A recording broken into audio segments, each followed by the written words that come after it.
Chapitre 13. Chacun sa place. Les arbres peuvent pousser dans des situations très défavorables. Peuvent, ils n'ont guère le choix. La graine qui tombe d'un arbre n'est jamais sûre que le vent ou un animal ne la transportera pas ailleurs. Chapitre 13. Chacun sa place. Les arbres peuvent pousser dans des situations très défavorables. Peuvent, ils n'ont guère le choix. La graine qui tombe d'un arbre n'est jamais sûre que le vent ou un animal ne la transportera pas ailleurs. Et une fois qu'elle a germé, bien souvent dès le printemps suivant, les dés sont jetés. La jeune pousse est liée à vie au micro-lopin de terre que le hasard lui a attribué et force lui est de s'en accommoder. Pour une majorité de petits, la tâche est rude, car il est rare que le sort soit très heureux. Soit le milieu est trop sombre, par exemple quand une espèce avide de lumière comme le merisier germe sous un grand hêtre, soit il est trop lumineux, cette fois pour les enfants hêtres dont le tendre feuillage ne supporte pas le soleil direct d'un espace découvert. Les sols marécageux font pourrir les racines de la plupart des espèces, tandis qu'un sol sableux et sec les condamne à mourir de soif. Les milieux les plus défavorables sont ceux totalement dépourvus de substrats nutritifs, comme les rochers ou les fourches de branches de grands arbres. Parfois, la chance est de courte durée. Ainsi, lorsque des graines atterrissent sur la haute souche d'un arbre brisé, elles germent et donnent naissance à des petits arbres dont les racines se développent dans le bois en décomposition. S'ils ont survécu jusque-là au premier été sec, quand toute humidité aura déserté même le bois mort, ces chanceux-là aussi dépériront. Ils étaient nombreux à se faire la même idée du lieu de vie idéal. La plupart des espèces d'arbres européennes partagent en effet des critères de bien-être identiques. Elles aiment les sols riches en nutriments, souples et aérés jusqu'à plusieurs mètres de profondeur. Le substrat doit présenter une humidité équilibrée et constante, surtout pendant la saison chaude. Ils ne doivent être ni écrasés de soleil en été, ni durablement glacés en hiver. La neige doit être modérée, quoique suffisante, pour reconstituer les réserves d'eau quand elles fondent. La configuration du terrain doit stopper les vents dominants et préserver des tempêtes d'automne. Le milieu forestier doit être hostile à la pullulation des champignons et des insectes xylophages. Si les arbres rêvaient d'un pays de cocagne, c'est assurément à cela qu'ils ressembleraient. Mais, excepté en quelques rares points du globe, nulle part ces conditions idéales ne sont rassemblées. Et c'est tant mieux pour la diversité des espèces. Car, sous nos contrées, dans la course aux meilleures places, le grand vainqueur serait quasi exclusivement le hêtre.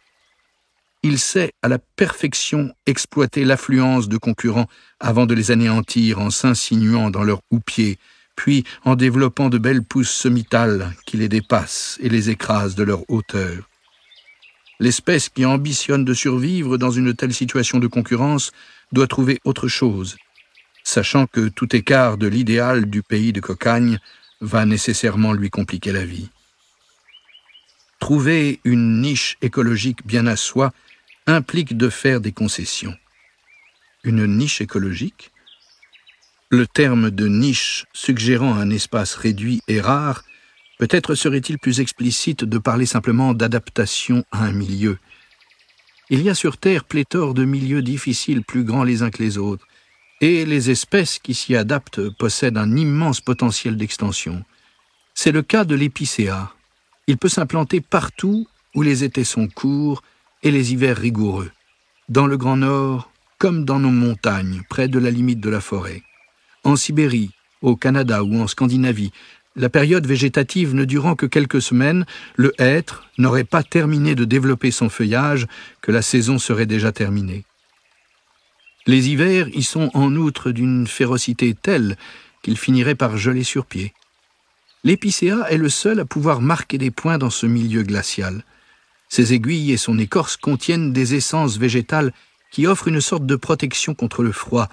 Cela lui permet de conserver ses aiguilles durant toute la saison froide. Il n'a pas besoin de renoncer à sa belle livrée verte à l'automne. Au printemps, il peut démarrer la photosynthèse dès que les températures remontent. Il ne perd pas un jour, et même s'il ne dispose que de quelques semaines pour fabriquer des sucres et du bois, il n'en croît pas moins de quelques centimètres tous les ans. La persistance des aiguilles sur les branches constitue néanmoins un risque important. Elles retiennent la neige qui, en s'accumulant, peut représenter un poids tel qu'il met la solidité de l'arbre en danger. Pour ne pas en arriver là, l'épicéa dispose de 2 systèmes de protection. Le premier consiste à développer un tronc parfaitement droit. Un arbre bien vertical n'est pas facile à déséquilibrer. Le second concerne le profil des branches. En été, elles sont horizontales, mais quand elles commencent à se charger de neige, elles s'inclinent progressivement jusqu'à se superposer comme des tuiles. Elles se soutiennent ainsi les unes les autres, tout en réduisant tant et si bien le volume de l'arbre que le plus gros de la neige tombe directement sur le sol. Dans les zones où l'enneigement est important, en altitude ou dans le Grand Nord, l'épicéa développe en outre une silhouette caractéristique, tout en longueur, avec des branches courtes et un houppier très étroit, qui perfectionne le système. Les aiguilles présentent toutefois un autre risque. Leur persistance sur l'arbre renforce la prise au vent, ce qui rend les épicéas très sensibles aux violentes rafales des tempêtes hivernales. Seule l'extrême lenteur de leur croissance les en protège. Il est courant que des individus multicentenaires ne dépassent pas 10 mètres de hauteur. Or, le risque d'être abattu par une bourrasque n'augmente de façon significative qu'à partir de 25 mètres. La nature a voulu que les forêts primaires de nos latitudes soient essentiellement composées de hêtres, et le hêtre n'est pas une essence qui laisse passer beaucoup de lumière. L'if s'est accommodé de la situation. Symbole de frugalité et de patience, il a vite compris qu'il ne ferait jamais le poids face au hêtre et s'est spécialisé dans les étages inférieurs. Il s'y développe grâce aux 3% de lumière que le hêtre laisse chichement filtrer. Sa croissance n'est pas fulgurante. Il s'écoule souvent un siècle entier avant qu'il atteigne plusieurs mètres de hauteur et la maturité sexuelle. Durant ces années, les mésaventures s'enchaînent.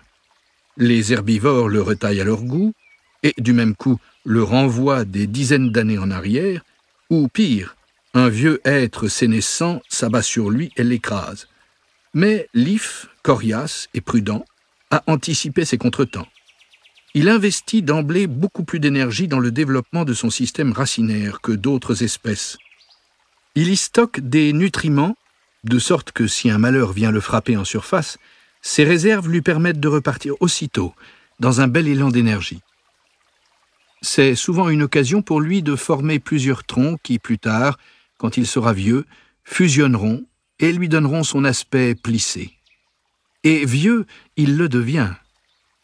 Comme il peut atteindre plus de 1000 ans, il survit à une majorité de concurrents et se retrouve ainsi au soleil plusieurs fois au cours de sa vie, au rythme des défections de l'un ou l'autre de ses grands voisins. Pour autant, il ne dépasse pas les 20 mètres de hauteur. C'est un modéré qui vit de peu et n'aspire pas à s'élever toujours plus haut. Le charme, un parent du bouleau, tente bien de s'inscrire dans les pas de l'if, mais il n'est pas aussi sobre et il a besoin d'un peu plus de lumière. Il supporte de vivre à l'ombre du hêtre, quoiqu'il n'y développe jamais une belle stature. Il est vrai qu'il dépasse rarement les 20 mètres, et encore n'atteint-il cette taille que sous une essence de lumière comme le chêne. Là, il est à son aise pour se déployer, et comme il ne contrarie pas les ambitions du grand chêne, la place suffit pour les 2 espèces. À condition que le hêtre, qui s'impose sur les 2 espèces et surpasse au moins le chêne en hauteur, ne vienne pas jouer les troubles fêtes, ce qui est souvent le cas. Le charme a toutefois des atouts, car en plus de l'ombre épaisse, il supporte bien la sécheresse et la chaleur. Là, le hêtre ne peut pas suivre et le charme conserve toutes ses chances sur les versants sud, secs et ensoleillés.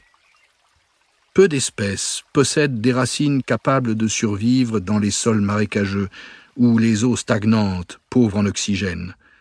Ces milieux sont typiques des sources et des cours d'eau dont les abords sont régulièrement inondés.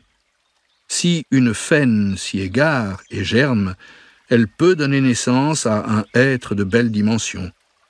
Un jour pourtant, un orage d'été le renversera, car ses racines atteintes de pourriture ne pourront s'accrocher à aucun support.